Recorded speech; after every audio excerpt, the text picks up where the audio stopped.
here. So I think you got the point. I'll get heavier into it. I'll have to check out this YouTube, see how good it is. But I got a lot more coming here. Zip that out. Now I want to show you something. Now those first were, again, the openings. Okay. Sometimes they're within some openings within that might be a micro that you can't see that is damaged. But here's one that is in her eye. Now we're talking, these images I've been showing you are in my painting, Midion. And I have over 40 photos to show you, but I'm only going to probably show you maybe, I might show you half today. I'm very tired. I've been stressed out trying to get this all done. Now this is the one section. This is one section of her eye. Now, for example, let me open this up. If you were to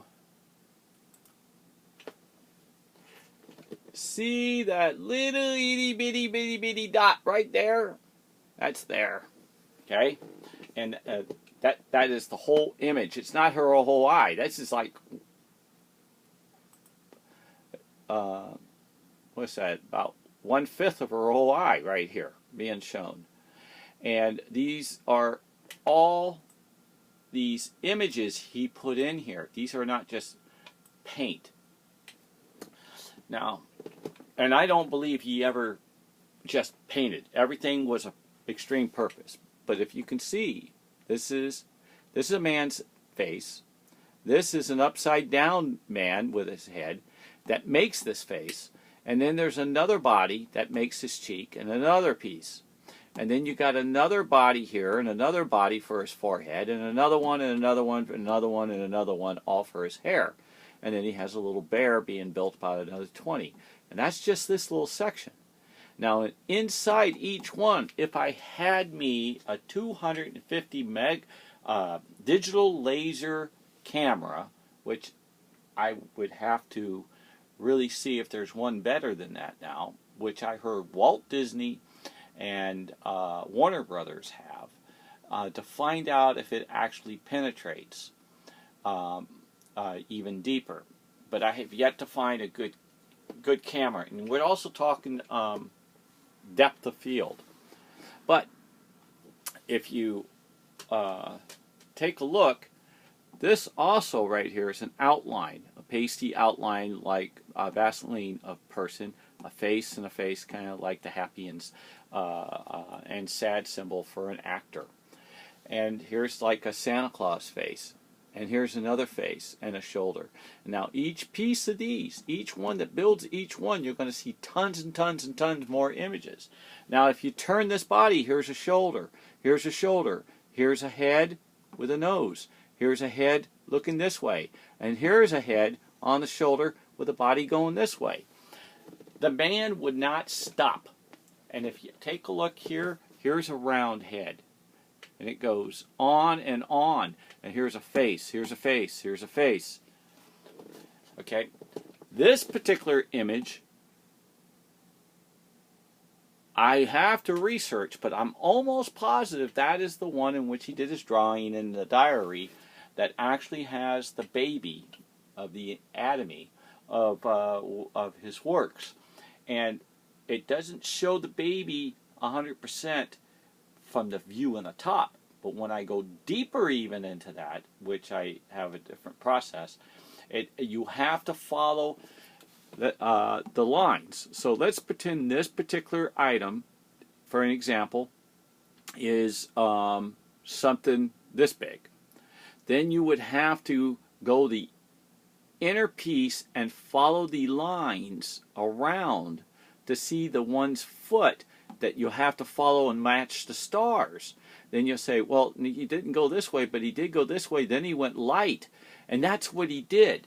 So if you take a checkered piece of paper that has millions of matrix dots, like we used to when we had the old computers and used to slip the cards in and used to punch out the rectangle little squares, he punches out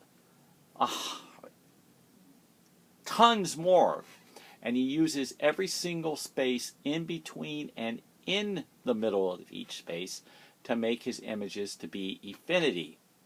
Now, technically, infinity, here I'm going to turn this, infinity is almost, unless God turns off the light, is always with light. See, here's the body. Here's the face. See, here's a face. That's a cat. It goes endless. Here's like a cow or a horse, and here's a face. These are all his images in which he portrays. You can see a face looking this way, and a face looking that way, face looking this way. Believe it or not, I've seen one where you can see the top of the person's head looking down and up and 360 degrees all the way around. This guy, he knows how to put the dots for one micro change, makes the whole painting.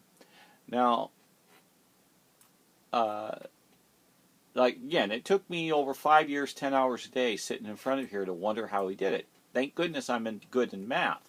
But I'm still learning, and I don't have all the answers. I have theories. But if you take a triangle and you turn it 1/3, you still have a triangle. No matter how many times you turn it. If you have a circle, no matter how many times you turn it, it's 360 degrees, and it's always a circle. So now you got 360 degrees, not 3 turns like a triangle. You got 360. But if you made that image be a kidney shape, and each time you turned it 1 degree, 1 degree, it changes dramatically, especially the way he did. Like the triangle, I need to go back to explain. If you move 1 dot off to the left or to the right, or up or down on the triangle to make one a little bit different, each time you turn it, the triangle really changes. Well, that's what he does in a kidney shape or a zigzag, a circle. And he'll put 400 images in it. I just want to show you. Here's the face. Here's a head. Here's a body. Here's an arm. Here's another arm. He's got people building his own pyramid. And you can see it in reverse. So when he does all this, he'll put 400 images in the center of that kidney shape. So you got 400 on the outside, you got 400 on the inside. That's 800. Now, let's go back to the circle, not the kidney shape. Well, how many degrees? 360. So each degree is 360. And he's got 800 images in approximately a kidney shape that is smaller than a grain of sand.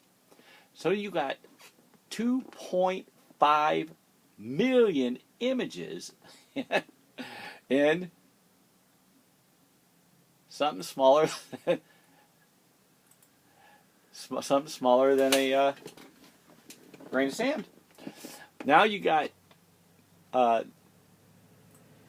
depth, then you got build, then you got chemistry, then you got shadow, then you got light.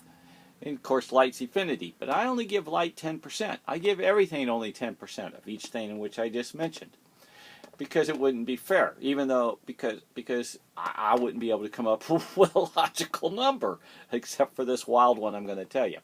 So you'll end up with 10 different builds, like 10 pieces of paper. The bottom build being, let's say, the canvas, and then the next build on top of that is what he knitted, and then the next thing you know, you put his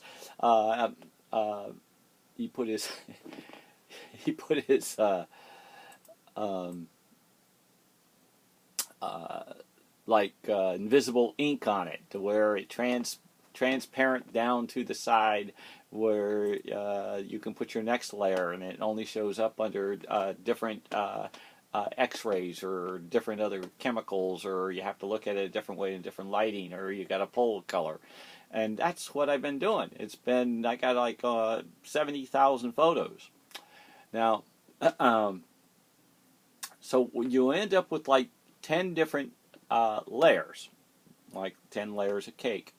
And each layer shows a different image. And each time you go lesser or deeper, vice versa, you'll end up with that same image in that kidney shape that we said that had 2.5 million.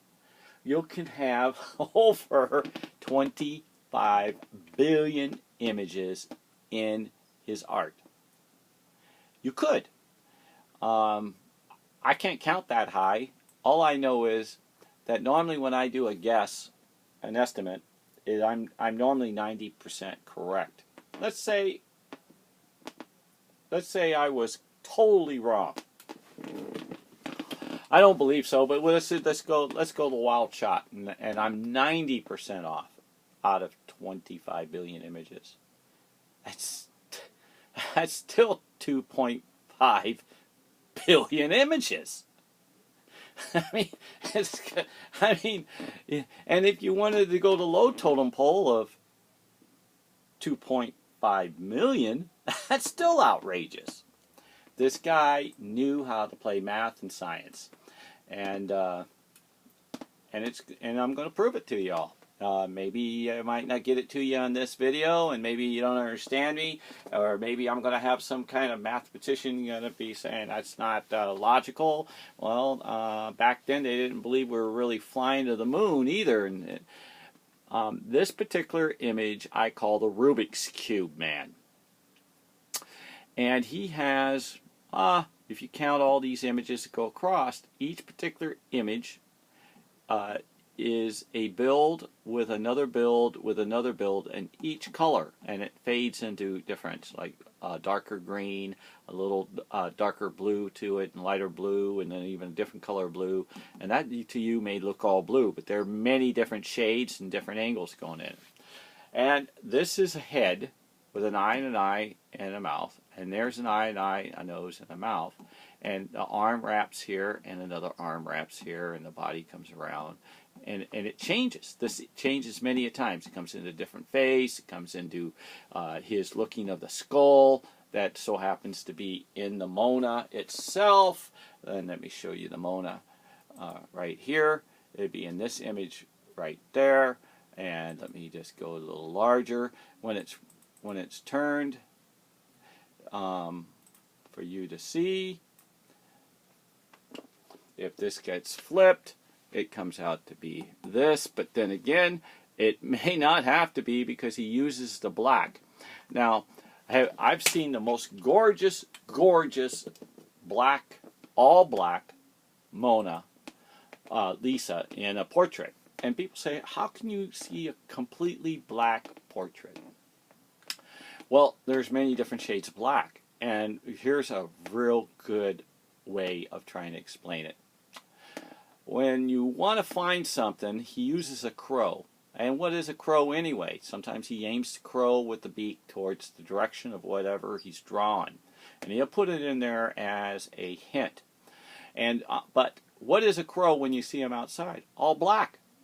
But you see all the shades. Why don't you just see a black dot? Well, you got a black dot with black legs running around. Yeah, you see the many different shades on a black crow. Well, that's how it comes out. Now, this whole image turns into many different items. There's a face, this is whole body, and then when you flip it each time. But that image is actually approximately right here on my woman, the more mature Mona Lisa, the lost painting that's been found.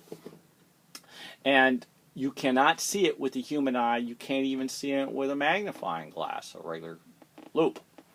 And I even bought a $15,000 surgical microscope. Couldn't nick it. So I had to have it really shot with a super high-end photo imaging. Now let me see what this looks like. I'm curious what it looks like if I flip it 90. It's